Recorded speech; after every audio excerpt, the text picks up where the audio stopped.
ആമസോണിൽ വാങ്ങിയതാണ്. അമ്മയാണ് എല്ലാത്തിനും പ്രോത്സാഹനം. ചെടീന്റെ ആള് മുഴുവനും എന്റെ ഭാര്യയാണ്. അത് ഫ്രീ ആയിട്ട് കൊടുക്കും എല്ലാവർക്കും. പൈസ വാങ്ങാണ്ടാണ് കൊടുക്കുന്നത്. എന്റെ ഭാര്യക്ക് പ്രോത്സാഹനം കൊടുക്കുന്നത്. സാധാരണ ചെടികളിലൊക്കെ ഇങ്ങനെ ഇറങ്ങി നടന്നിട്ടുണ്ടെങ്കിൽ ചീത്ത അറിയാൻ ചെയ്യാം. അവിടെ തന്നെ നിന്നോന്ന് പറയുന്നത്. ഇതാണ് അതിന്റെ വിത്ത്. പേര് പറഞ്ഞു. കൂടി നോക്കുമ്പോ ആളെ എനിക്ക് മനസ്സിലായത്. ഏറ്റവും ആദ്യം ഇവിടെ പുൽക്കൂട് ഉണ്ടാക്കുന്നത് ഞങ്ങളായിരിക്കും. ഞങ്ങളെ ഏറ്റവും വലിയ പള്ളിയാണ് ഒടുങ്ങാക്കാട് പള്ളി. ഹായ്, ക്രിയേറ്റീവ് ആർട്ടിന്റെ ഏറ്റവും പുതിയ വീഡിയോയിലേക്ക് എല്ലാവർക്കും സ്വാഗതം. നമ്മളിങ്ങനെ ഒരു യാത്രയിലാണ്, അതായത് കർണാട് പോയിക്കൊണ്ടിരിക്കുന്ന സമയത്ത് തരിയോടെത്തിയപ്പോൾ ഒരു അപൂർവമായൊരു ദൃശ്യം കണ്ടു. എൻ്റെ പേര് ഷിബു. ഞാൻ തരിയോട് പഞ്ചായത്ത് പ്രസിഡന്റാണ്. എൻ്റെ ഭാര്യ സുധ. എത്ര കുട്ടികളാണ്? 3 ആളാണ്. ചെടീന്റെ ആള് മുഴുവനും എൻ്റെ ഭാര്യയാണ്. ചെടി മുഴുവൻ നോക്കുന്ന ഭാര്യയാണ്. എല്ലാം പരിപാലിക്കുന്നത്. ഞങ്ങൾ ഇങ്ങനെ വെറൈറ്റി ചെടികളൊക്കെ ഉണ്ടാക്കും. എന്നിട്ട് അത് ഫ്രീ ആയിട്ട് കൊടുക്കും എല്ലാവർക്കും. പൈസ വാങ്ങാണ്ടാണ് കൊടുക്കുന്നത്. എല്ലാവർക്കും ഫ്രീ ആയിട്ട് കൊടുക്കും. ഞങ്ങളിവിടെ വരുന്ന, ഞങ്ങളിവിടെ കാണുന്ന എല്ലാവർക്കും, വേണമെന്ന് ആവശ്യപ്പെടുന്ന എല്ലാവർക്കും അത് ഫ്രീ ആയിട്ടാണ് കൊടുക്കുക. ഒരിക്കലും പൈസയ്ക്ക് ഞങ്ങൾ കൊടുക്കില്ല. അപ്പോൾ ശരിക്ക് എന്തായാലും സഹധർമ്മിണി തന്നെയാണ് ചെയ്യുന്നതെന്ന് പറഞ്ഞു.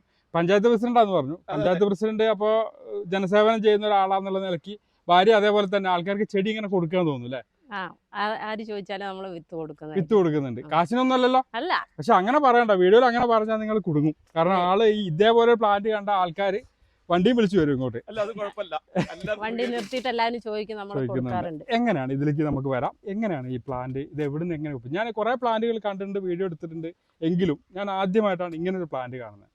ഇതിപ്പോ നമ്മള് ഇങ്ങനെ എപ്പോഴും ഈ ചെടികളെ കുറിച്ച് ഇങ്ങനെ സെർച്ച് ചെയ്തുകൊണ്ടിരിക്കുമല്ലോ. അപ്പൊ ഇങ്ങനെ ഒരു ചെടി കണ്ടു. പിന്നെ അതെന്താണെന്ന് അറിയാൻ വേണ്ടിയിട്ട് കൂടുതൽ വിശദമായി നോക്കിയപ്പോ ഇത് ഹോളി ഹോക്സ് എന്ന് പറയുന്ന ഒരു ചെടിയാണ്. കറക്റ്റ് മനസ്സിലായി. ഹോളി ഹോക്സ് 2 H ആണ്. അപ്പോൾ പല നിറങ്ങളിൽ ഇതുണ്ടാവും. ഈ പ്രാവശ്യം ഈ കളറിലാണ് ഉണ്ടാകുന്നത്, അടുത്ത പ്രാവശ്യം ഈ കളറിൽ ആവണമെന്നില്ല. വെള്ള, ചുവപ്പ് എല്ലാ കളറിലും ഉണ്ടാവും. പക്ഷെ ആമസോണിൽ ഇങ്ങനെ പർച്ചേസ് ചെയ്തിട്ട് സക്സസ് ആക്കാന്ന് എങ്ങനെ മനസ്സിലായി? എങ്ങനെ തോന്നി? ഒരുപാട് കഷ്ടപ്പാടുണ്ട് ഇതിന്റെ പുറകില്. പെട്ടെന്ന് അങ്ങനെ മുളച്ച് അതിനെ അവിടെ ഇട്ട് അത് ഉണ്ടാവില്ല. ഒരുപാട് പണിയുണ്ട് ഇതിന്റെ പുറകില്.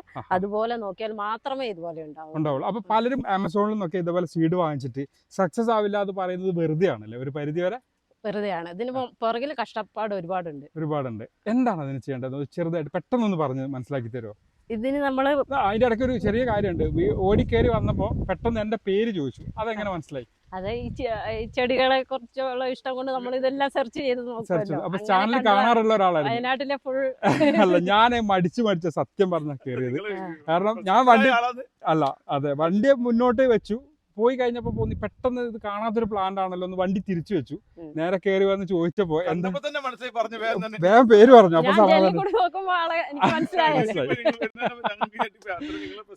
അങ്ങനെയല്ല, എന്തായാലും സന്തോഷായി. നമ്മളെ തിരിച്ചറിയുന്നുണ്ടല്ലോ അവിടെ ചെല്ലുമ്പോ.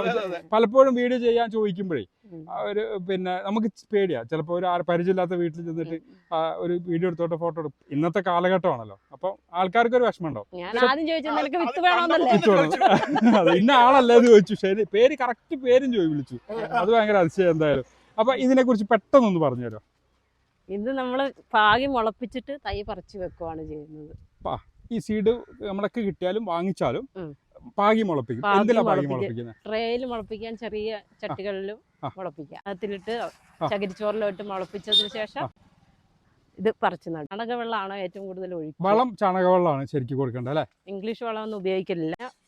മണ്ണ് വെട്ടിക്കൂട്ടി ചാണകവെള്ളം ഒഴിച്ചു കൊടുക്കുകയാണ് ഇടയ്ക്കിടയ്ക്ക്. ഇപ്പൊ എത്ര വർഷമായി ഇത്? ഇത് കുറെ വർഷമായിട്ട് ഇവിടെ ഉണ്ട്. പക്ഷെ ഇതങ്ങനെ ഫേമസ് ഞാൻ എന്റെ കണ്ണിൽ കണ്ടിട്ടില്ല. കുറെ വർഷമായിട്ട് ഞങ്ങൾ ഇത് ചെയ്യുന്നുണ്ട്. ഉണ്ട് അല്ലേ? അപ്പൊ എത്ര വർഷം മുമ്പ് മേടിച്ചതാ? ഒരു 5-8 വർഷമായി. ഇപ്പൊ 8 വർഷത്തോളായിട്ട് ഇത് നമ്മുടെ കൂടെ തന്നെ ഉണ്ട്. ഇതിൽ നമുക്ക് ഈ ഒരു വിത്ത് ഇത് കഴിഞ്ഞു കഴിയുമ്പോ നമുക്ക് വീണ്ടും വിത്ത് കിട്ടാറുണ്ടോ? ഇതിൽ നിന്ന് ഒരുപാട്, ഒരു 50 വിത്തോളം ഉണ്ടാവും ഇതിന്റെ ഉള്ളിൽ. ഇതില് ഇതുണ്ടോ? ശരിക്കും വെണ്ടക്കേന്റെ ഒക്കെ പോലെ തോന്നുന്നു അല്ലെ? എവിടേക്കോ ഒരു പരിചയമുള്ള സംഭവം. പക്ഷെ ഈ ചെടിയിൽ ഒരു 100 പൂവെങ്കിലും ഉണ്ടായിട്ടുണ്ടാവും. അതിന്റെ ഇപ്പൊ തന്നെ അതിന്റെ മുട്ട. അതല്ല, ഇത്രയും പൂക്കളും ചെടികളും ഉണ്ടായി. നമ്മുടെ ചാനലിൽ കാണാറും ഉണ്ടെന്ന് പറഞ്ഞു. എന്നിട്ട് എന്തുകൊണ്ട് നന്നായിട്ട് പൂ വന്നപ്പോ ഒന്നും പിടിച്ചില്ല? ചോദ്യമാണ്. എന്ത് പറ്റി? ഒരുപാട് പേര് ചോദിക്കുന്നുണ്ട്, നിങ്ങൾ എന്താ ഇത് യൂട്യൂബിലൊന്നും ഇടാത്ത? ചോദിക്കാറുണ്ട്. എന്നിട്ടും നമ്മളെ വിളിച്ചില്ല. അതെന്താ? ഇപ്പൊ വന്നപ്പോ പറഞ്ഞു, അയ്യോ പൂവൊക്കെ കഴിഞ്ഞല്ലോ എന്ന് പറഞ്ഞു. അപ്പൊ പൂ ഉണ്ടായിരുന്നു, വിളിക്കണ്ടേ? തീർന്നതാണ്.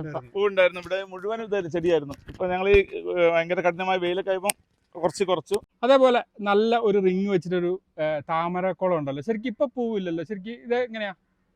പൂവുണ്ടായിരുന്നു. കഴിഞ്ഞ ഒരു 2 മാസം മുന്നേ പൂവുണ്ടായിരുന്നു. നിറച്ച് പൂവായിരുന്നു. സീസൺ കഴിഞ്ഞെന്ന് എനിക്ക് തോന്നുന്നത്. ആമസോണിൽ വാങ്ങിയതാണ്. ഇത് ആമസോണിൽ വിത്ത് വാങ്ങിയതാ. ഇതിന്റെ നമ്മളെന്താണ് ഇതിന്റെ ഒരു തൈകള് നമ്മളത് ഫ്രീ ആയിട്ട് കൊടുക്കാണ്. ട്യൂബർ അതിന്റെ എന്താണ് ട്യൂബർ അത് നമ്മൾ ഫ്രീ ആയിട്ട് കൊടുക്കുകയാണ്. ആര് വന്നാലും നമുക്ക് അതിന് ഒരുപാട് ആൾക്കാർ വണ്ടി നിർത്തിയിട്ട് ഇവിടെ എടുത്ത് ഫോട്ടോ എടുക്കുന്നു. അതുപോലെ തന്നെ ഞങ്ങൾ വിത്ത് ചോദിക്കുന്നു. വിത്തിന് പൈസ ആയിട്ടാണെന്ന് വേണ്ടാന്ന് പറഞ്ഞ് ഞങ്ങൾ വിത്ത് കൊടുക്കുകയാണ്. അങ്ങനെ എല്ലാ ചെടികളും ഇപ്പൊ താമരനെ കുറിച്ച് നമ്മൾ സംസാരിച്ചു. ട്യൂബർ എല്ലാം സെറ്റാണ്, അതൊക്കെ സമ്മതിച്ചു. ഈ പലരും ആമസോണിൽ നിന്നൊക്കെ വാങ്ങിച്ച സീഡ് വാങ്ങിച്ചത് മുളച്ച് കിട്ടുന്നില്ല, അല്ലെ സക്സസ് ആവുന്നില്ല എന്ന് പറയും. മുളയ്ക്കും, പക്ഷെ അതിനെ മുള കഴിഞ്ഞ അടുത്ത സ്റ്റേജിലോട്ട് പോകുമ്പോൾ അത് നശിച്ചു പോവാന്നാ പറയുന്നത്. എന്താ ചേച്ചി ചെയ്ത് ശരിയാക്കിയുള്ള? സുധ ചേച്ചി? ഞാനിത് സീഡ് വാങ്ങിയിട്ട് നമ്മളെ സീഡ് മുളയ്ക്കുന്ന ആ ഭാഗം സിമെന്റിലിട്ട് ഇട്ട് ഉരയ്ക്കും. സിമെന്റിലോ പേപ്പറിലോ വെച്ചാൽ മതി. അപ്പൊ അതിന് കുറച്ച് നൈസായി കിട്ടും. അന്നേരം അത് ഗ്ലാസ്സിലിട്ട് വെക്കും 2-3 ദിവസം. അപ്പോഴത്തേക്കും മുള വരും. പിന്നെ നമ്മളൊരു ചെറിയ ബക്കറ്റിലോ എന്തിലെങ്കിലും ചെളിയിൽ ഇറക്കി വെക്കും.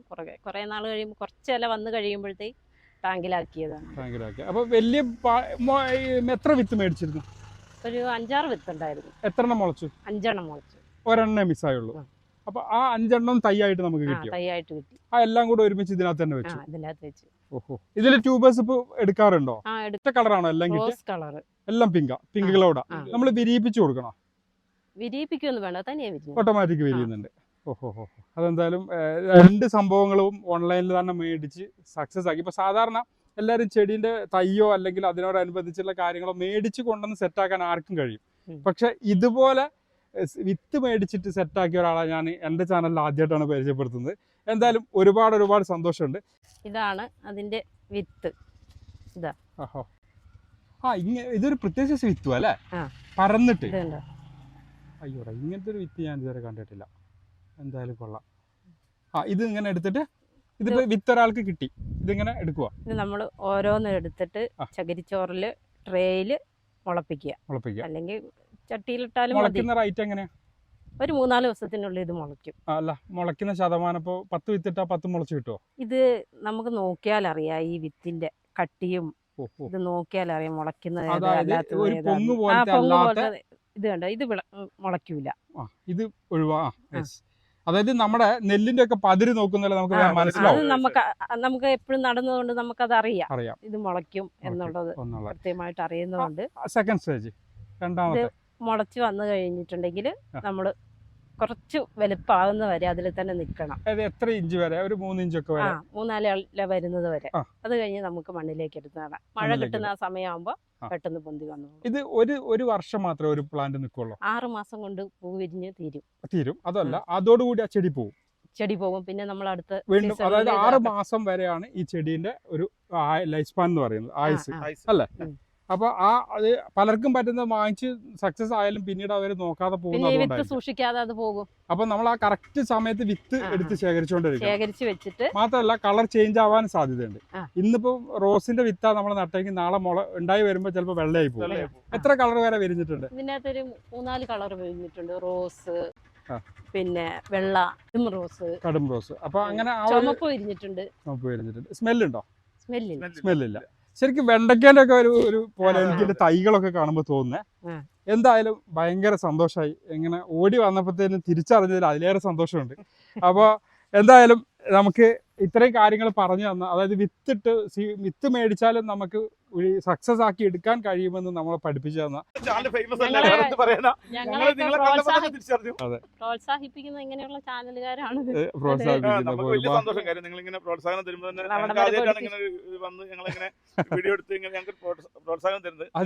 ഞാൻ അങ്ങനല്ല ഒരിക്കലും. ഞാനിത് എന്താ പറയാ, ആ ചെടീന്റെ ഒരു വെറൈറ്റി വ്യത്യസ്ത ചെടി കണ്ടപ്പോ ഓടിപ്പോയ വണ്ടി ഞാൻ തിരിച്ചു വന്നത്. അത്രയും ഭയങ്കര ഭംഗിയായിട്ടാണ് നിൽക്കുന്നത്. അപ്പോൾ അതെ, വീണ്ടും അങ്ങനെ ഇതിന്റെ ഭംഗി ഇങ്ങനെ ആസ്വദിച്ചുകൊണ്ടിരിക്കുന്ന സമയത്ത് പുറകിൽ ഞാനൊരു പ്ലാന്റ് കണ്ടു. ഇതിന്റെ പേരറിയോ? ഇതിന്റെ പേരറിയില്ല. ഇത് ഞങ്ങൾക്ക് ഒരാൾ തന്നാണ്. ഇങ്ങനെ ഒരു വെറൈറ്റി ഫ്ലവർ ആണ്. അങ്ങനെ കാണാത്തൊരു സാധനമാണ്. ഫ്രീ ആയിട്ട് കൊടുക്കുമ്പോൾ അതുപോലെ തന്നെ ഫ്രീ ആയിട്ട് ഞങ്ങൾക്ക് തന്നൊരു ചെടിയാണ്. സീഡ് തന്നെ കിട്ടും. എന്തായാലും ഇവിടെ വന്നിട്ട് ഒരുപാട് എണ്ണം പ്ലാന്റുകളല്ല, ഒരു 10, 35, 40 വെറൈറ്റി ഉള്ളൂ. പക്ഷെ ഉള്ള വെറൈറ്റിയിൽ വളരെ വ്യത്യസ്തമായ കുറെ പ്ലാന്റുകളാണ് ഞാൻ കണ്ടത്. ഇത് നമ്മൾ സാധാരണഗതിയിൽ കാണുന്ന പ്ലാന്റ് അല്ല. ഇത് വൈകുന്നേരം വരെ, ഒരു ദിവസമാണ് വൈകുന്നേരം വരെ ഉണ്ടാവും. ഒരു ദിവസമാണ് ഒരു പൂ ഉണ്ടാവും അല്ലേ? ഇത് ഇഷ്ടം അധികം പോലെ പൂവുണ്ടാവും. ഇത് മൊത്തം പൂവുണ്ടായി പോയ ഇത് പോയതാ? ഇതാ ഇത് seed വിത്താണ്. ആണ് ഇത് മൊത്തം. അതിന്റെ വിത്താണ് വിത്ത്. Okay okay okay. അയ്യോ ഇത് രസമായി കേട്ടോ. എന്തായാലും വ്യത്യസ്തരായ 2 മനുഷ്യരാണ് പരിചയപ്പെട്ടത്. മക്കളെ മൂത്ത മോൻ പ്രണവ്, ആ. അവൻ കോഴിക്കോട് JDT പഠിക്കുന്നു. ഇളയ മോള്, രണ്ടാമത്തെ മോള് നീറ്റിന് പഠിക്കുന്നു, നീറ്റിന് പഠിക്കുന്നു. സൈലത്തില്. പേര് പറഞ്ഞില്ല ആളുടെ. അനന്യ എസ് അനന്യ ഗോപാൽ. ഗോപാൽ. മൂന്നാമത്തെ മോള് ശ്രേയ എസ് ഗോപാൽ, കേന്ദ്രീയ വിദ്യാലയത്തിൽ 10ാം ക്ലാസ് 10ാം പഠിക്കുന്നു. ക്ലാസ് പഠിക്കുന്നു. 3 പേരാണ്. ഞങ്ങൾ വേറൊരു കാര്യം കൂടെ ഞങ്ങൾ ചെയ്യാറുണ്ട്. സാധാരണയായിട്ട് ഞങ്ങൾ ക്രിസ്മസിനോടനുബന്ധിച്ച് ഏറ്റവും ആദ്യം ഇവിടെ പുൽക്കൂട് ഉണ്ടാക്കുന്നത് ഞങ്ങളായിരിക്കും. ഞങ്ങൾ ഹിന്ദു സമുദായത്തിൽപ്പെട്ട ആൾക്കാർ, പക്ഷെ എന്നാലും ഞങ്ങൾ ആ ഒരു പുൽക്കൂട് ഞങ്ങളെ എല്ലാ കൊല്ലം ഞങ്ങൾ പുൽക്കൂട് ഉണ്ടാക്കി ഏറ്റവും ആദ്യം ഏറ്റവും മനോഹരമായി തന്നെ പുൽക്കൂട് ഉണ്ടാക്കും. ഒരു പള്ളിയിലച്ഛൻ തന്നെ വന്നിട്ടുണ്ട്, ഞങ്ങൾ ഉണ്ടാക്കുന്നതിനെക്കാട്ടി മുന്നേ ആണല്ലോ നിങ്ങൾ ഉണ്ടാക്കിയെന്ന് പറയുന്നു. ഞങ്ങൾക്കതൊരു സന്തോഷമാണ്. അങ്ങനെ ചെയ്തിട്ടില്ല, വിളിച്ചു ചോദിക്കുന്നു അല്ലേ? വിളിച്ച് ചോദിക്കും, എന്താ ഉണ്ടാക്കിയില്ലേ? എല്ലാ മതങ്ങളും ഞങ്ങൾ വിശ്വസിക്കും. ഞങ്ങളെല്ലാ മതങ്ങളും വിശ്വസിക്കും. അങ്ങനെ ഞങ്ങൾ അങ്ങനെ ഒടുങ്ങാക്കാട് പള്ളിയിൽ പോവാ. അങ്ങനെ അതാണ് ഞങ്ങളുടെ വിശ്വാസമാണ്. ഒരു പ്രത്യേക രീതിയിലാണ് എല്ലാ മതങ്ങളും. അതായത് ഞങ്ങൾ ഏറ്റവും വലിയ പള്ളിയാണ് ഒടുങ്ങാക്കാട് പള്ളി. അതായത് നമ്മൾ മുസ്ലിം പള്ളി ഞങ്ങൾ ഏറ്റവും കൂടുതൽ വിശ്വസിക്കുന്ന പള്ളിയാണ്. അതുപോലെ തന്നെ ചുണ്ടേപ്പള്ളി, ഞങ്ങൾ അതുപോലെ തന്നെ പറശ്ശിനിക്കടവ്, ഗുരുവായൂരപ്പൻ, എല്ലായിടത്തും ഞങ്ങൾ പോകും. എല്ലായിടത്തും പോകും. ഞങ്ങളൊരു വിശ്വാസം അതാണ്. ഞങ്ങൾ എന്തൊക്കെ പറഞ്ഞാലും ഈ പുൽക്കൂട് കറക്റ്റ് സമയത്ത് തന്നെയൊക്കെ മുളപ്പിച്ച് അതിൻ്റെതായ രീതിയിൽ തന്നെ ചെയ്യും അല്ലേ? 2 ആഴ്ച മുന്നേ തുടങ്ങും. അപ്പൊ ഒരു അമ്മയാണ് എല്ലാത്തിനും പ്രോത്സാഹനം. എന്നിട്ട് അമ്മ എവിടെ? അത് പ്രത്യേകിച്ച് എടുത്തു പറയേണ്ട ഒരു കാര്യമാണ്. ഞാൻ ഇതിലൊക്കെ പണിയെടുത്തോണ്ട് നിന്നാലും ഒരിക്കലും ഇതിലെന്താ ചെയ്യുന്നത് അങ്ങനെയൊന്നും ചോദിക്കുക. എല്ലാത്തിനും ഭയങ്കര പ്രോത്സാഹനമുള്ള ഒരാളാണ്. അതുകൊണ്ടാണ് ഇത് നിൽക്കുന്നതും. അത് പ്രത്യേകം എടുത്തു പറയാനുള്ള കാര്യം. അമ്മേനെ ജസ്റ്റ് എനിക്കൊന്ന് കാണിച്ചോണ്ടോ. അമ്മ റിട്ടയർഡ് ഹെഡ്മാസ്റ്റർ ആയിരുന്നു. അമ്മയുടെ പേര് അങ്ങനെ. ഇതാണ് നമ്മുടെ അമ്മിണിയമ്മ, മറ്റുള്ളവരുടെ അമ്മി ടീച്ചർ. എന്താ വിശേഷം? ഈ ഇവരിങ്ങനെ ചെയ്യുന്നതിനൊക്കെ ഭയങ്കര സപ്പോർട്ടാണ് പറഞ്ഞത്. ഞാൻ പ്രോത്സാഹനം കൊടുക്കാറുണ്ട്. അതിന് വേണ്ട വിത്ത് വാങ്ങുന്നതിനുള്ള പണമായിട്ടും വളം വാങ്ങുന്നുള്ള പണം ഇതെല്ലാം ഞാൻ കൊടുക്കാറുണ്ട്, പ്രോത്സാഹിപ്പിക്കാറുണ്ട്. ഒരു എന്തിനാണ് അങ്ങനെ ചെയ്യുന്നതെന്ന് ചോദിക്കാറില്ല? ഇല്ല, ചോദിക്കാറില്ല. ഞാൻ എല്ലാ രീതിയിലും സപ്പോർട്ട് ചെയ്യാറുണ്ട്. പിന്നെ എല്ലാ രീതിയിലും അമ്മയാണ് ഞങ്ങൾ എല്ലാത്തിനും സപ്പോർട്ട് ചെയ്യുന്നത്. ഇവിടെ ചെടി നനയ്ക്കുന്ന അമ്മയാണ് ഇടയ്ക്ക്. അതുപോലെ തന്നെ ഇതിന്റെ വിത്ത് വാങ്ങാനും എല്ലാവർക്കും എന്റെ ഭാര്യയ്ക്ക് പ്രോത്സാഹനം കൊടുക്കുന്നു. സാധാരണ ചെടികളിലൊക്കെ ഇങ്ങനെ ഇറങ്ങി നടന്നിട്ടുണ്ടെങ്കിൽ ചീത്ത അറിയാൻ ചെയ്യാം. അവിടെ തന്നെ നിന്നോന്ന് പറയുന്ന ഒരു അവസ്ഥയല്ല. അത്രയും സഹകരിക്കും. എല്ലാത്ത കാര്യങ്ങളോട് ഞങ്ങൾ സഹായിക്കുകയാണ്. പൂക്കളൊക്കെ നോക്കി ഏതാ വിരിഞ്ഞ് എന്താ ഇതൊക്കെ നോക്കിയിട്ട് അകത്തേക്ക് കയറി വരും. പിന്നെ എന്തൊക്കെ പറഞ്ഞൊരു ടീച്ചറല്ലേ, അതിന്റെ ഒരു ക്വാളിറ്റി എന്തായാലും. ഹെഡ്മാസ്റ്റർ ആയിരുന്നു, ഗവൺമെന്റ് സ്കൂളിലെ ഹെഡ്മാസ്റ്റർ ആയിരുന്നു, റിട്ടയർഡ് ആയതാണ്. ഇത് പറയുമ്പോ നിങ്ങൾ രണ്ടുപേരുടെ കണ്ണെന്തിനാന്ന് അറിയുന്നത്? അമ്മായിമ്മയുടെ കണ്ണെന്ന് അറിയണു, മോളുടെ കണ്ണെന്ന് അറിയണു. അതിനാ ഭയങ്കര സന്തോഷമാണ് അല്ലേ? ഞങ്ങൾ അങ്ങനെയാണ് ജീവിക്കുന്നത്. ഇത് സത്യത്തിൽ സന്തോഷത്തോടെ ജീവിക്കുന്നത്. അത്ര യാദൃശികമായിട്ട് വന്നതാണല്ലോ. എനിക്ക് ഇങ്ങനത്തെ ഒരു ഫാമിലിനെ നമ്മുടെ ചാനലിലൂടെ പരിചയപ്പെടുത്താൻ കഴിഞ്ഞാൽ ഒരുപാട് ആത്മാർത്ഥമായിട്ട് പറയാണ്. ഭയങ്കര സന്തോഷമുണ്ട്. എന്തായാലും ടീച്ചർക്ക് നമ്മൾ ഇപ്പോഴുള്ള ആളുകളോട് എന്താ പറയാനുള്ളത്? ചെടികൾ ചെയ്യുമ്പോൾ പലരും സപ്പോർട്ട് ചെയ്യില്ല. ഇപ്പൊ ഒരു മരുമകളോ അല്ലെ മരുമകൾ ആരെങ്കിലും കുറച്ച് 10 ചെടി വീടിന് മുമ്പിൽ കൊണ്ടുവച്ചാൽ പറയും പാമ്പ് കയറും, അത് കയറും, ഇത് കയറും, ഇത് ചുമ്മാ കാശ് കളയാനെന്നൊക്കെ പറയുന്ന പലരും. അവരോട് എന്താ പറയാനുള്ള? ഞാൻ അങ്ങനെ പറയാറില്ല. നല്ല രസമുണ്ട്. പൂക്കളെ എനിക്കും ഇഷ്ടമാണ്, ഈ മക്കൾ വളർത്തുന്നതും എനിക്കിഷ്ടമാണ്. അപ്പൊ ഓരോരുത്തർക്കും ഓരോ ഇഷ്ടമാണ് അല്ലെ? നമ്മൾ അവരോട് സഹകരിച്ച് നിൽക്കുക എന്നുള്ളതാണ് അല്ലെ? തീർച്ചയായിട്ടും പലരും പല ഇഷ്ടമാണെങ്കിൽ ഇത് മറ്റുള്ളവർക്ക് ബുദ്ധിമുട്ടില്ലാത്തൊരു ഇഷ്ടമായതുകൊണ്ട് നമ്മൾ അതിനോട് സഹകരിച്ച് നിൽക്കുക എന്നുള്ളത്. അമ്മയുടെ പൈസ മോൾ അടിച്ചു മാറ്റുന്ന ഒരു സംശയമുണ്ട്. എല്ലാത്തിനും സഹായിക്കുന്ന അമ്മയാണ്. ഇത് ചെടി നനയ്ക്കുന്നിടയ്ക്ക് അമ്മയാണ്. തീർച്ചയായിട്ടും വാങ്ങാം. എന്തൊക്കെ പറഞ്ഞാലും വലിയൊരു സന്തോഷം. കാരണം ഇത് കണ്ട് നിങ്ങളുടെ 3 മക്കളും ഈ രീതിയിൽ തന്നെ മുന്നോട്ട് വളരട്ടെ എന്ന് ഗ്രീൻ ഹെവൻ ആശംസിക്കുകയാണ്. അപ്പൊ എന്തായാലും ഒരുപാട് സന്തോഷം. ബൈ.